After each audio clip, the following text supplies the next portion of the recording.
Welcome to the No BS Short-Term Rental Podcast, an unfiltered look into the global vacation and short-term rental industry. I'm Mateo Bradford. And I'm John Stokinger. And this is our podcast.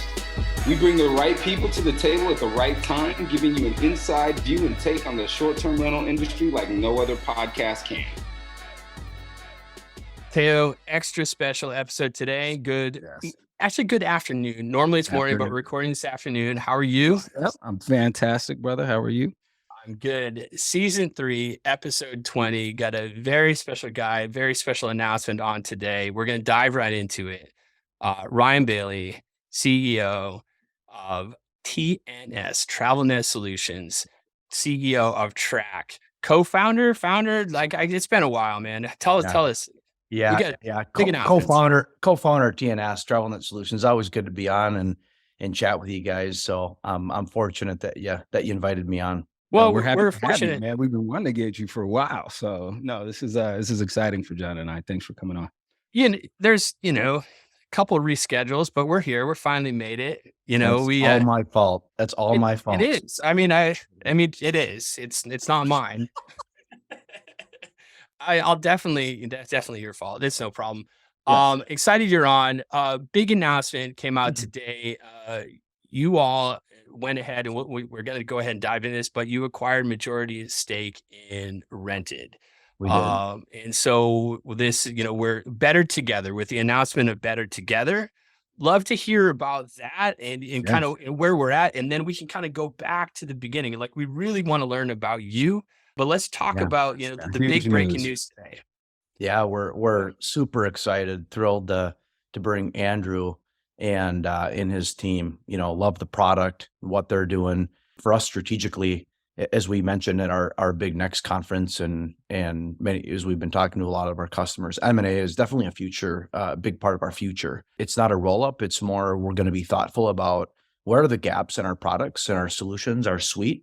And we want to fill those gaps either by building something new or acquiring it. And we fell in love with Andrew's product and his team and just love his story, right? I mean, the multiple pivots, he found something and he's done a real excellent job. Great leader, great thought leader in the industry, and super excited to bring him and his team into the fold. And it's kind of like, I'm a salt and pepper type person. So like salt and pepper are better together. So Track and Rented will be better together. So I love this partnership. I love what this brings to TNS and to the Track, platform, or however you're going to go ahead and if you're embedding it or what you're going to do with it in the future.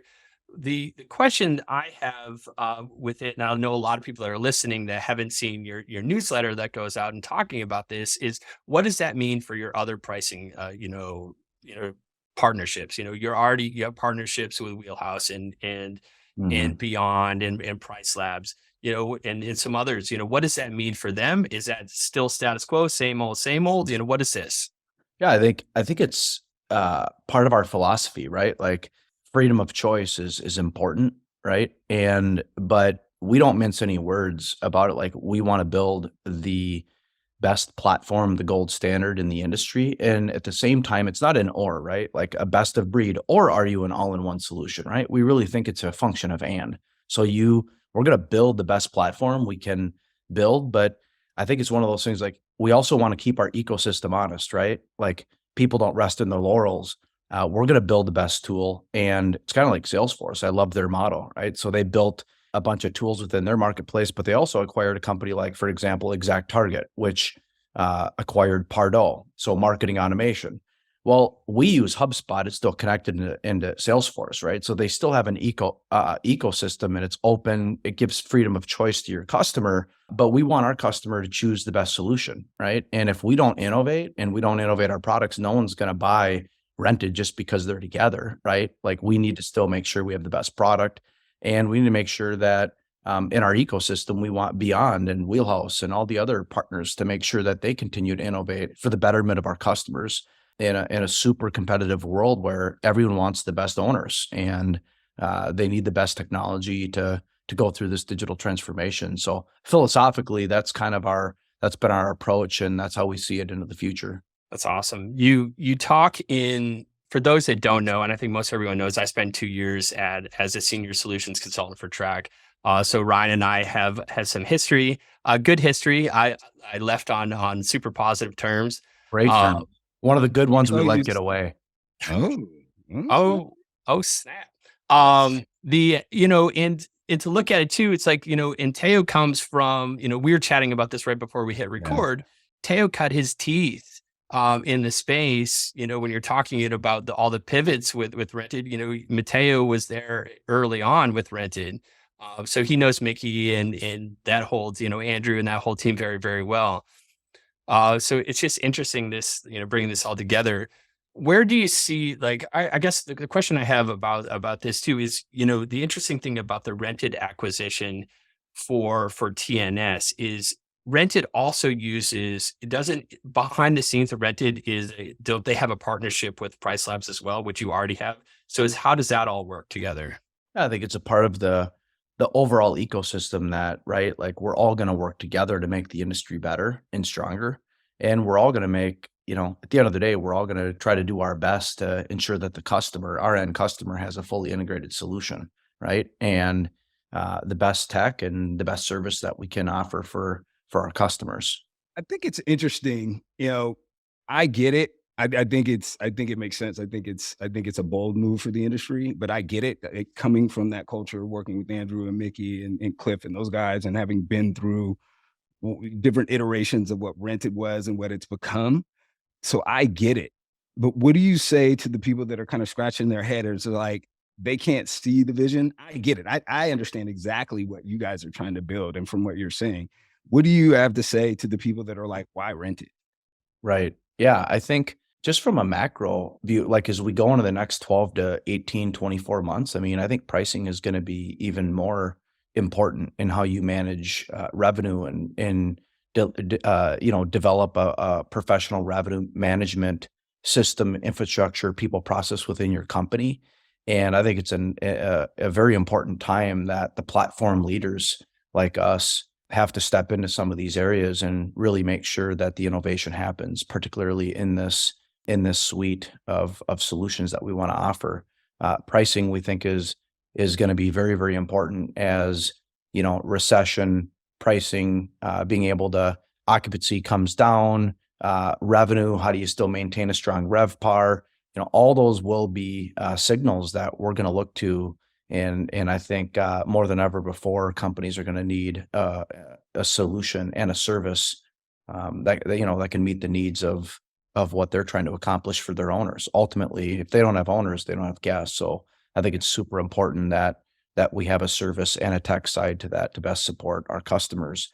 And I think a big part of that is, right, like you can do a roll up or you can buy companies, but how do you offer, like, from the customer experience, how do you offer that single pane of glass, right? Like, think about it.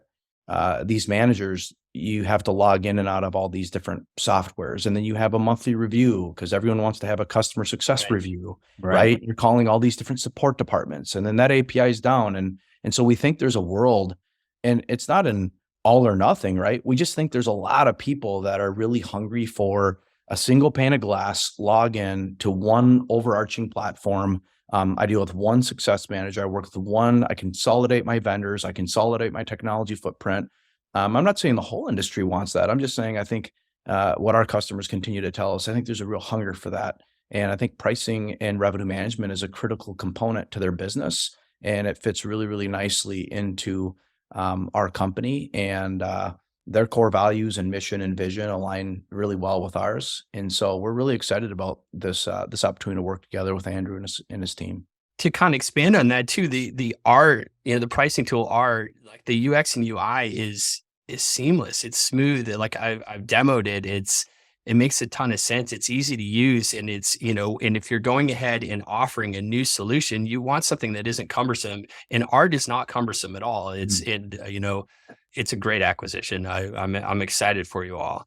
The question I have, what about for your current users, whether it be TNS or Track or whatever, and they're using certain things, or for rented users, is anything going to change in the near future for them, or is it status quo, same old, same old? Yeah, if a company's using a different system, a different revenue management system, like we want to build the industry's ecosystem, right? So if you're going to build an industry ecosystem, of course we want them to buy our solutions, right? But if our customer is using other solutions, that's, they have the freedom of choice to do that, and we're going to still support that as best as we can, because whether you're using our API or you're using our functional product, that's still our brand, right? And our brand promise is we're going to transform how hospitality works, and we care about our customers' businesses, and we're for the enterprise, right? This isn't just you go and use the product. We believe the enterprise is more than just using technology. It's about the relationship, because we know and we believe that the enterprise wants to engage in relationship and have that customer service and that care.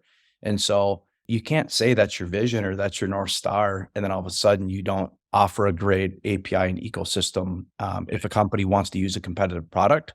And so I'm a huge believer in living out that brand promise and be integrous with our word and our actions. So we're going to And you still did continue it. to provide that.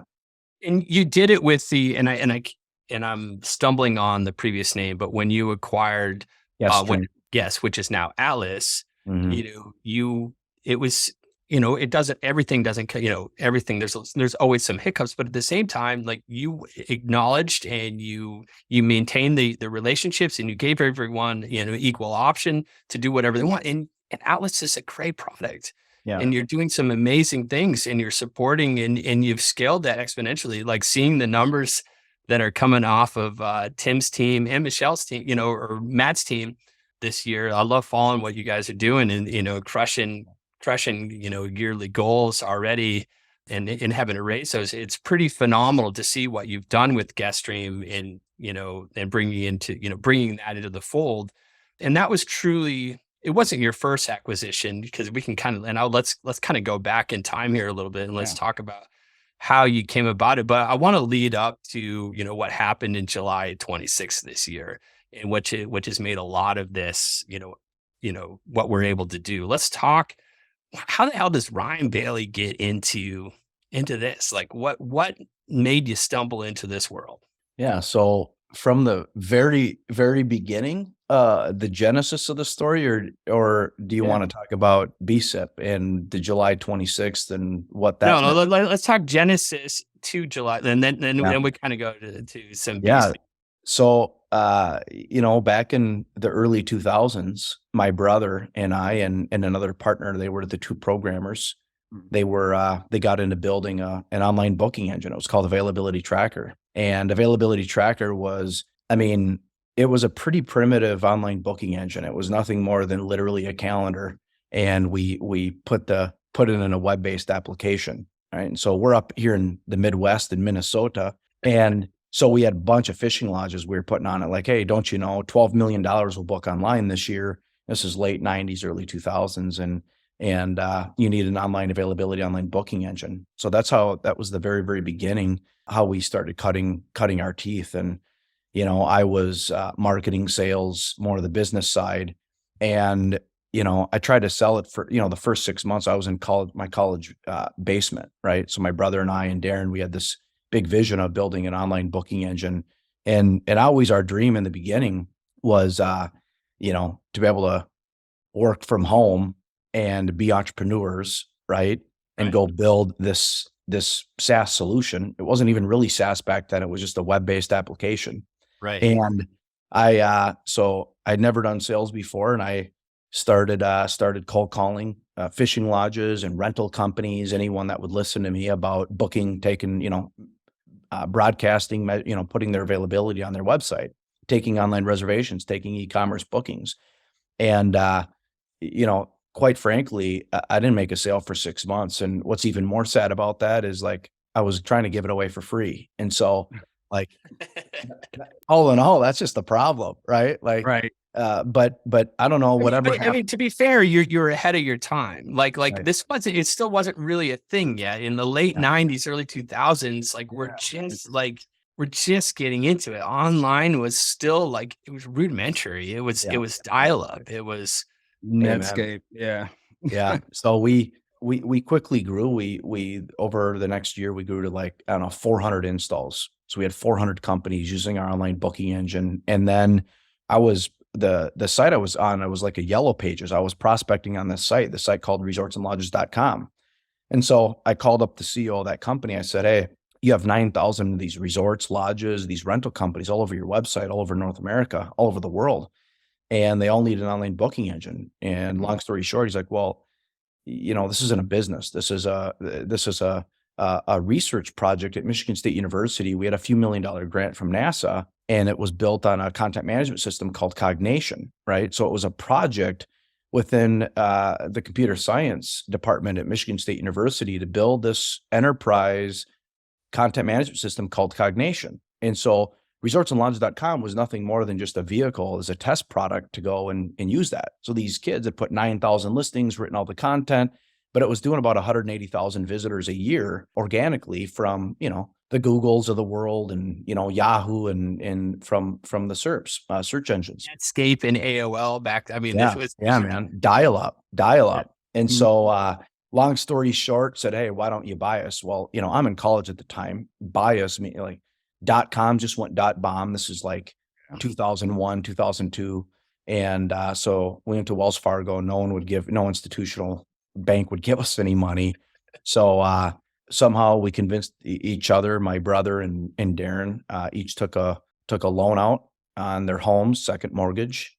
And we drove to Detroit, Michigan, and we bought resortsandlodges.com for $200,000 in April of 2003. And that site was doing about 180,000 visitors. And in a few years, we grew to about 7.5 million visitors. So we had some pretty awesome growth. And resortsandlodges.com, the whole model was, hey, John, go get your rental company, right? Starcrest Vacation Rentals in Gatlinburg or Oak Haven Resort.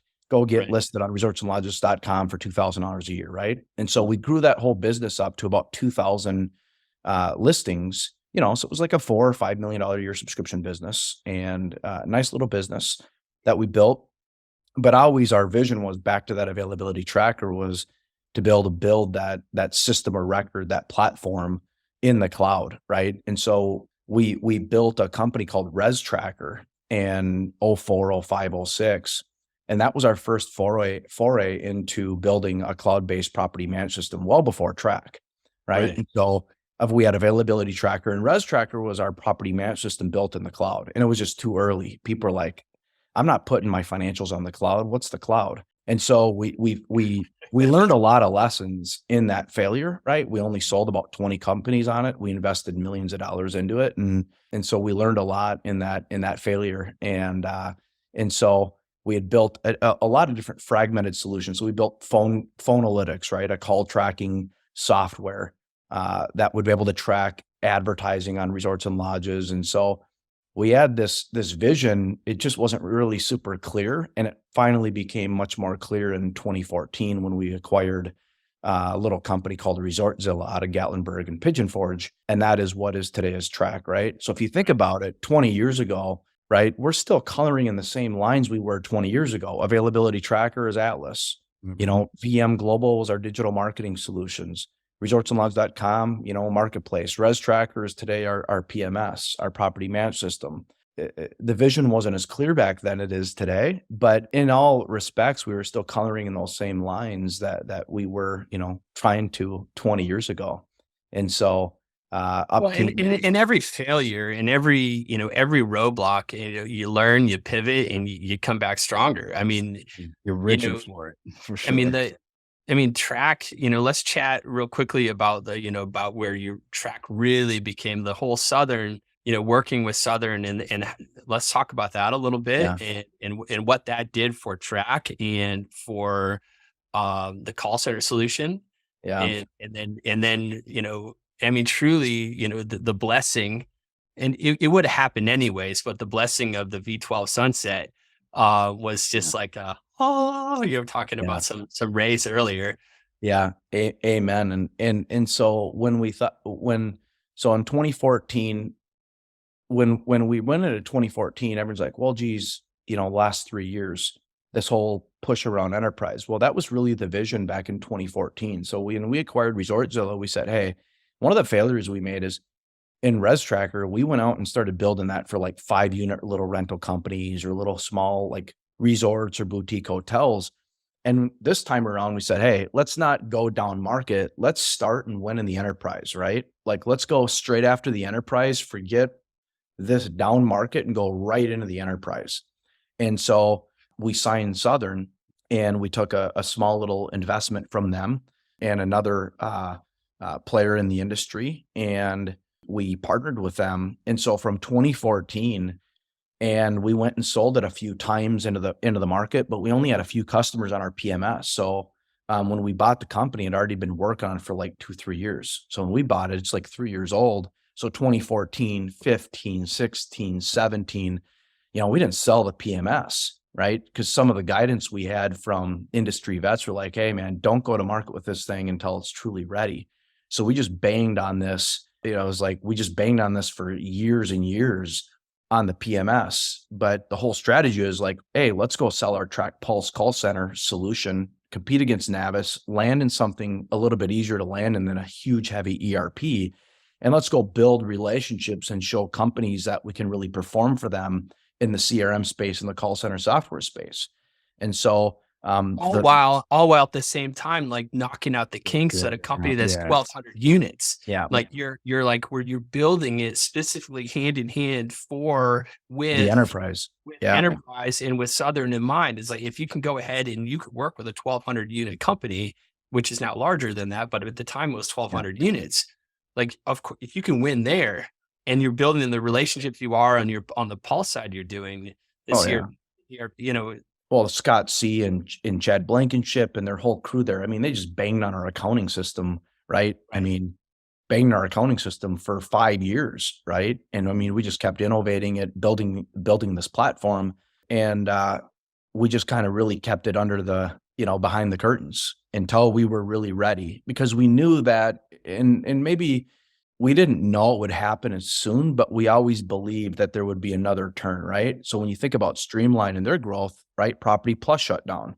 So there's always a cycle of on-prem or antiquated software that goes through the cycle, and then a new player steps up. And we wanted to be ready and prepared for that next cycle in terms of, the next PMS. We just didn't realize, V12 would happen so quickly, and it was just an incredible opportunistic event that happened, and it was the fuel that we were at the right place, the right time, and and we had built this platform, and but through the last 20 years, right, like grittiness is been through the blood of TNS for 20 years, right? I mean, up until we raised capital with Blue Star Innovation Partners here in July, we've been bootstrapped for 20 years, right? So like, we never raised any major institutional funding, and we had built up a really healthy business and a diversified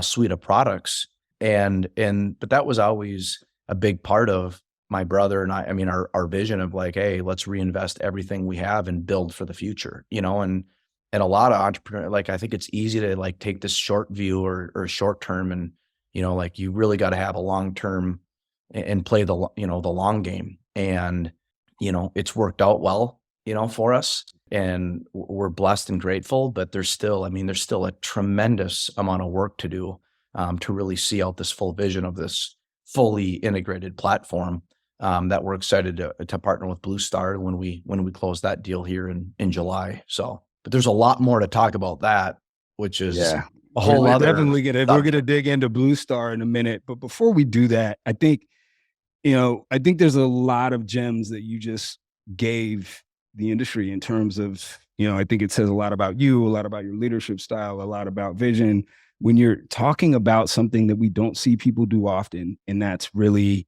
work in a bated manner, like work with a patient manner, with a focus in mind, and not settling for, I think a lot of times people read books or just go to market, figure it out, it'll all work out.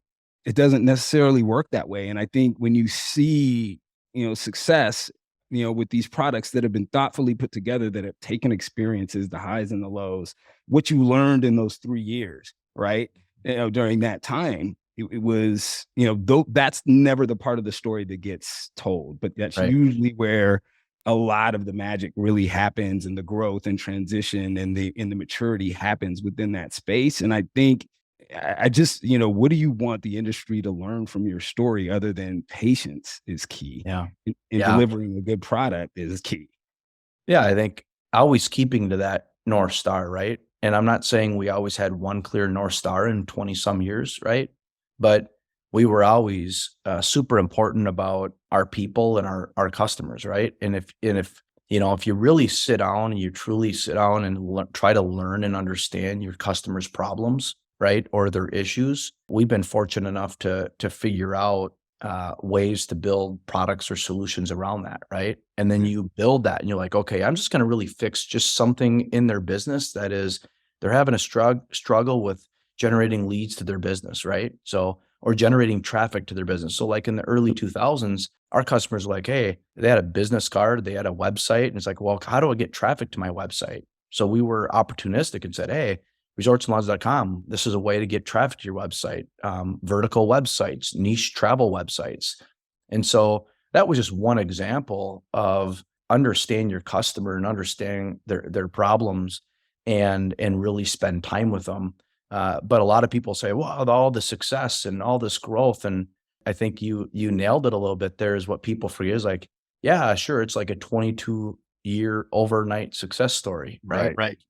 All the grinding, all the, like all the thousands and thousands of hours, the long nights, the, trying to make payroll, right? And, shoot, a lot of people don't, hear the story of we got the company up to 50 people. And when, the market crashed in 2009, 2010, we went down to 11 people, like John, you've been to our offices. We have a 25,000 square foot campus. We had just built that building in 2011 and, you got a 25,000 square foot campus, you go down to, 11. 9, 11 10, 11 people, right? Like, Well, and then it happened again in COVID, it's, and so, I don't want to lose sight too, and all this stuff talking about, your core group of people, it's just you got a bunch of studs on your team. Like they've been with you forever. And I can list like 20 people that are, if any one of them were gone, you wouldn't be the company that you are today.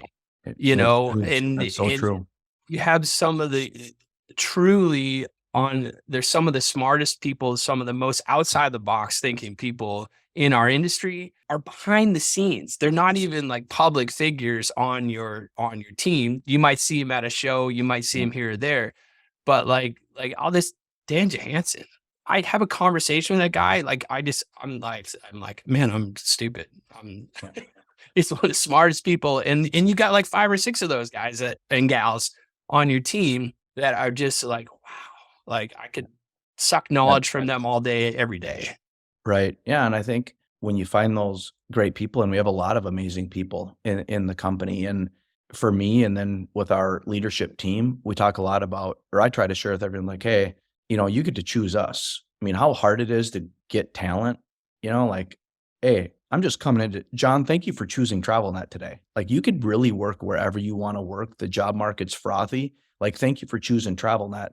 And I think that we as leaders, we gotta do more of that. And our people have so much freedom of choice, the remote work, and it's always been for our company. It's always been bigger than just this overall vision and mission we're trying to accomplish and help with our customers and our people. And one of the things that we've always done is sharing the fruit, right? And if we stick together and we build something great, and you sharing the fruit along the way, and sharing the fruit could mean a lot of things.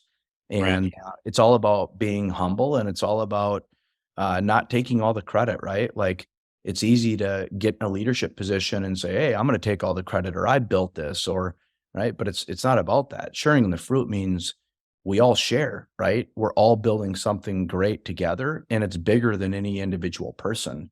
And for me, that's inspiring for me when I work within a team, right? Like you want to feel you're wanted, you want to feel like you're contributing, and you're moving something forward, and you're accomplishing something. And we've been fortunate enough to have a few runs at that. Right. Well, it's all about your Navy, right? Yeah. Amen. Yeah. In an article with Environmental talking about that Amy Hino did back in July, talking about the acquisition, you said that you predict that TNS will be a unicorn in this decade, valued at over $1 billion. Do you still stick with that?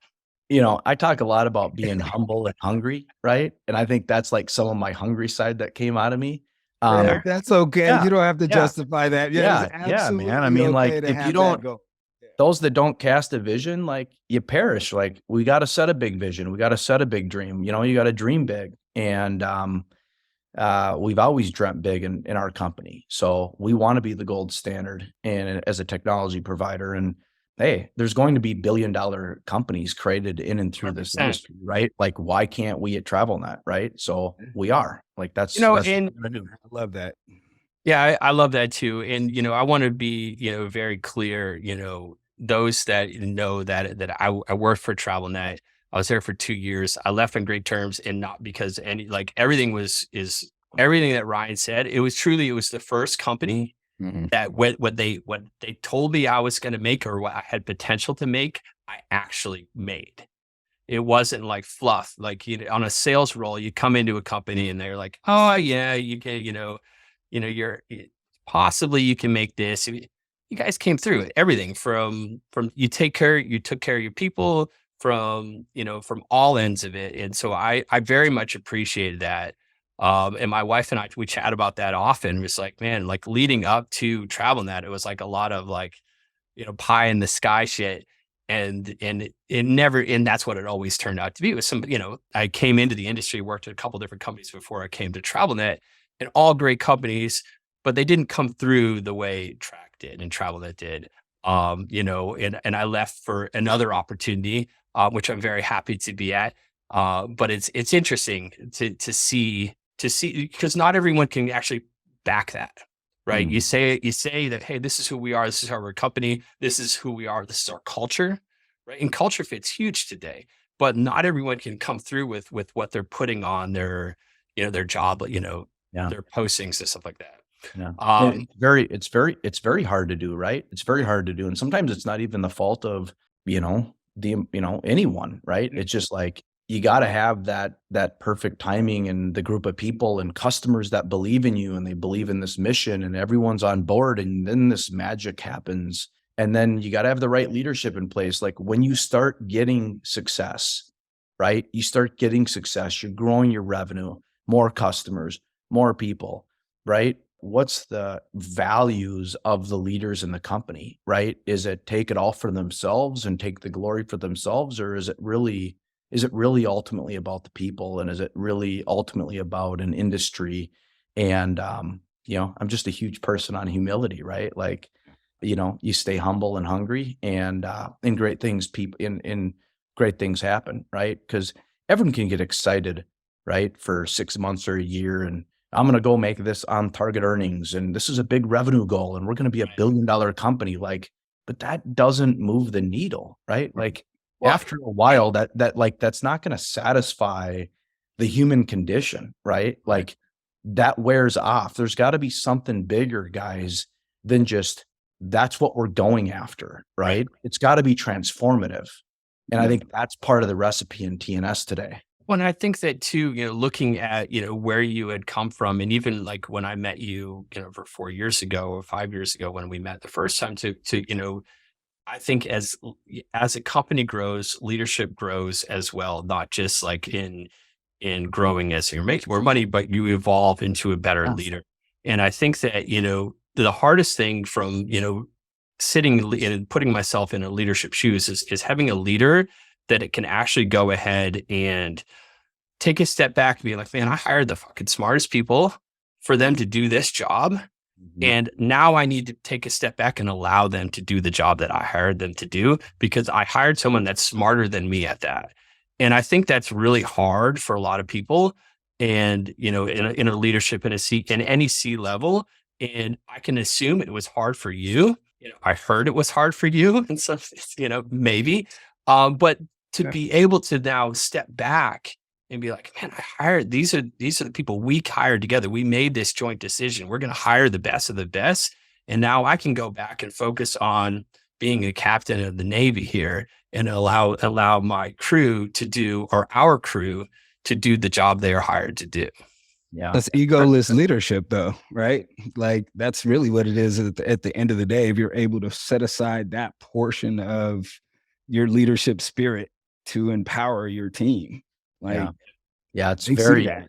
yeah, Yeah, it's very hard to do. It's very hard to do to, very you know, true.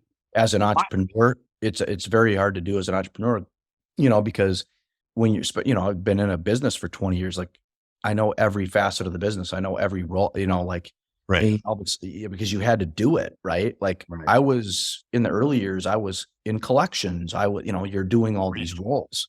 Right. And so I think the hardest thing is like to go through the different phases. Some people can only do the phase 0 to 5 million, and then some can only do the 5 to 10 million or the 10, and you hear all these different stages.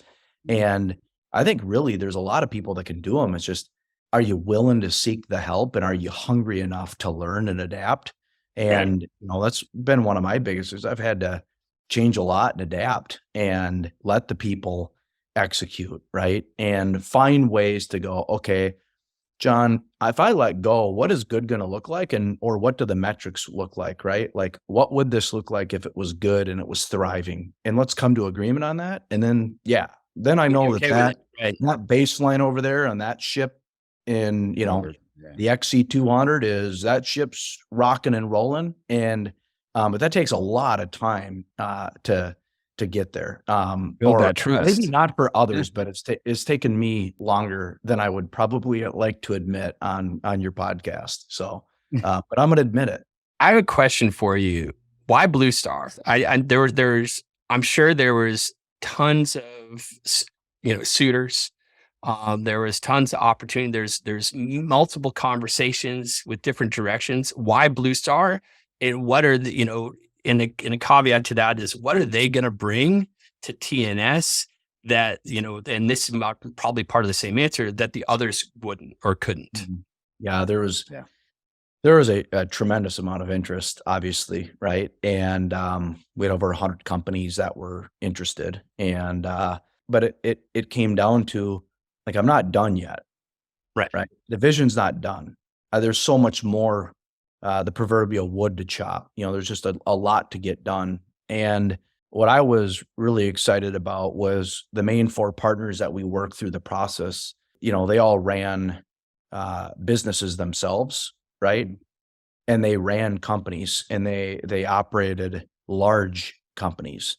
And that was very exciting to me because I was going to be able to work with these 4 people that had been in my shoes and had built large companies, and good, bad, and ugly, everything along the way. And so I don't stub my toe, be able to partner. And it wasn't like a investor coming in with theory of like, hey, this is what I've heard could work. And it's like, no, you literally took a company from there. You were running a multi-billion-dollar company and having major change in an industry, right? And so that was one of them, right? Like true operators in a business. And there was, not all PE firms, have that. And so we had a really good connection with these 4 group of people. And then also they had a company that we really connected well with, right? It's a vertical company. Mm-hmm. It's called Storable, and it's in the storage space, right? So vertical software and very similar parallels in the story. And so in how they grew, what they had a marketplace, like we had Resorts and Lodges. They had a marketplace called Sparefoot, and they had a lot of different products that they offered to the industry at Storable. And so getting to know the folks over there, it was cool being able to rap back and forth about, some of the dead bodies lying around, the challenges we all faced. And hey, look, these guys grew it to a $2 billion company, right? And so when they took on private equity, they grew it all the way up to $2 billion. And so being able to partner with that and their experience. And what I loved is they had at their core was a PMS, very similar to what we had. And we were super aligned on like, hey, if we build the best PMS, more and more opportunities come, right? And where companies can it can be dangerous is, right, you want to start chasing a bunch of shiny objects, new opportunities, right? And people lose focus in on that core PMS, and that can be a problem. And so they were huge proponents of that, and they're also big proponents of like industry. So the way we, and John, when you're at TravelNet, you saw this is, hey, the industry is a massive industry. And so there's not a winner take all we want to be, but that mindset of if we take care of the industry and the industry is thriving, right, Yep. then we're going to be able to be a part of that. And Right. so it's like an industry first approach. Like, let's build for the best industry we can. And that includes everything from, software to employment, like how the whole industry ecosystem works. And they were big proponents of that. Like, hey, if the storage industry is growing, we have a great position to be in that. And so there's a lot of alignment there of like, hey, we're not just people that are just going to look through the lens of a spreadsheet. We have like true operating experience, and we have a very similar business that we've all been in and seen, that we were investors in at a company called Storable. And among that, flew down there, they flew up here, and part of it is like, hey man, it's really similar in business, right? Like when you meet a prospective customer and you have that really good, that connective tissue and that relationship and that gut feeling of, and we wanted someone really involved, right? Like we didn't want like, hey, let's just meet a couple times a year and silent investor. We wanted someone really involved to like help us grow this thing and really take advantage of this window of opportunity that we have. So In Milo, kind of take it back to, obviously, to Milo, a client of Trax, the V Trips, Milo is a huge proponent of, when he was shopping software and when he made the decision to go ahead and choose Track, he would encourage anyone he spoke to go to the office, meet the team, get, like really involve yourself, embed yourself into their systems and what they're doing and get to know behind the scenes. And, he flew to he flew to Streamline, he flew to, in, met all these teams, and it's it's symbiotic relationship when you're trying to go ahead, you're interviewing, but you're also being interviewed. right. And being open to that. And it sounds like you're doing obviously took a very similar approach. Yeah, very much. And they, they're obviously interviewing, right, with the type of capital that they were looking to invest in, like they got to believe in the team. They got to believe in what we're doing to make all that work. And so, we're 100 days in this thing, and I just been super blown away. Like everything they said they're doing, and like they're just phenomenal human beings, right? Like that's just what it comes down to. They're phenomenal human beings, and they want to help and they want to support our company. And the people that we're able to hire and the people that we're able to add into the team and the new innovations we can do, the mergers and acquisitions we can do, as we talked about with Rented, because it's not just about doing a merger acquisition and bringing in the software, adding the product better, right? Like there's also a massive like acquihire human component to it, right? Like 100%. how do you, like we have now Andrew on our team, right? And we have all of his people, right, that he brought on, and they're all a part of the TNS team. And all of a sudden that starts to spread throughout TNS. It's like you become stronger and stronger. So it's not just go and do an acquisition, right? There's also a massive team component and human component to it. When it's really hard to hire really talented folks, guys, one of the ways you can do that is through acquisitions. So that's a part of our strategy to build the talent and to onboard people that have that experience that we're going to need to be able to provide for our customers the promise that we've told them we're going to deliver. Right. Yeah. So my one question with the Blue Star, relationship is, a lot of times that world doesn't understand our world very well, right? Like they understand business, they understand profitability, depending on where they came from. Maybe they have a kind of, I would say, associate relationship to the business. But what we do here is really human based, right? Like it's core. Their customer, your customer of the property manager. Do they understand really their world and what I know they see your vision and what you're building, but are they learning the industry still, or do they have a pretty good grasp on the industry that they've started this relationship in? Yeah, they're very quick studies, but hey, they've been looking to invest in this industry for, they didn't just start looking when TravelNet was looking to raise, right? They've been in and through the industry and looking at and doing research and planning. And so I feel they're understanding, they get, they're understanding the industry and they see the opportunity. But I think one of the things that, again, it goes back to this example, that company was sharing about Storable, right? And Mhm. two very similar industries, right? Like a vacation rental industry, we've been known to be sometimes, a little cottagey, right? Mhm. And a little bit different than, all of us graduated from Cornell and we're all running, Four Seasons hotels, right? Like that's not That's not this. necessarily our industry, right? Right. And I think Right. the world they came from and invested in Storable, there's a lot of parallels and similarities there. Mhm. And Kind of a mom and pop mentality for some when of they it. would when they would talk about their experiences in that industry, I would be giggling inside because I'm like, that's totally us, right? That's totally our industry.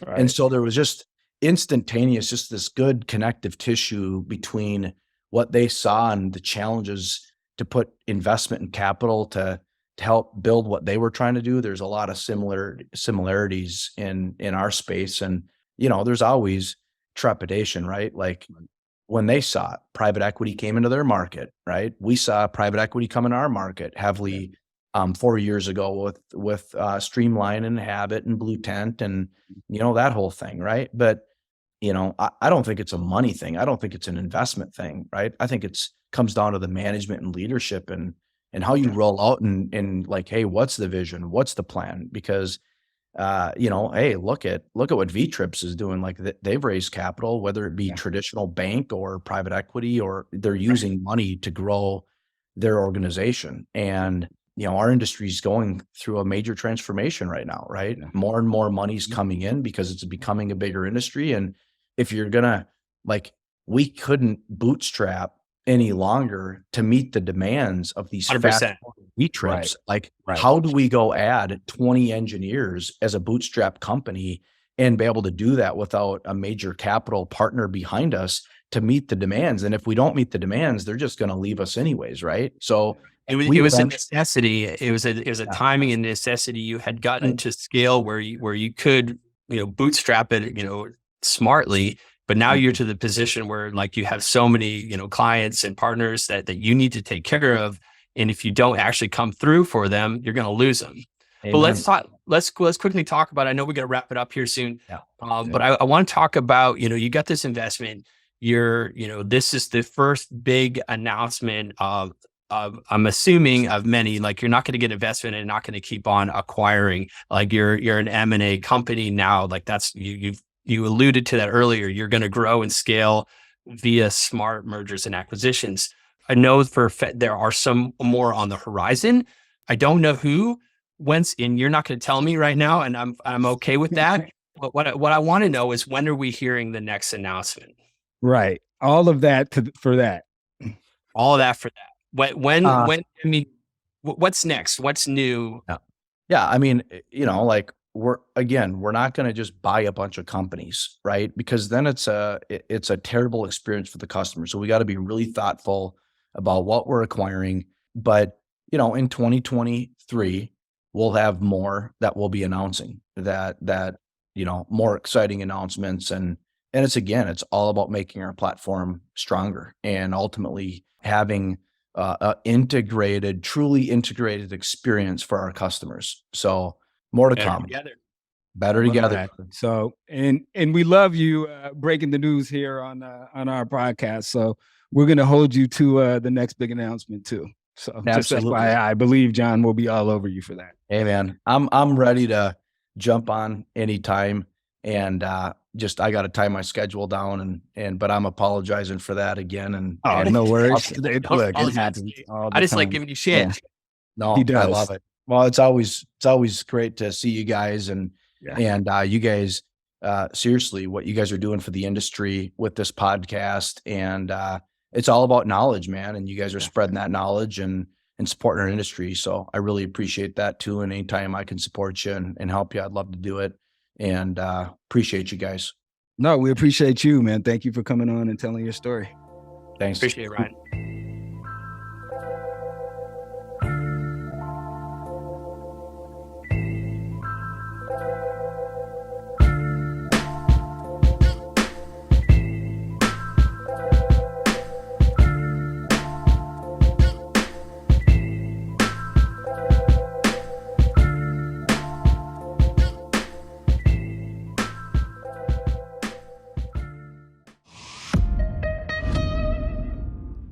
This podcast is a Hospitality.fm production.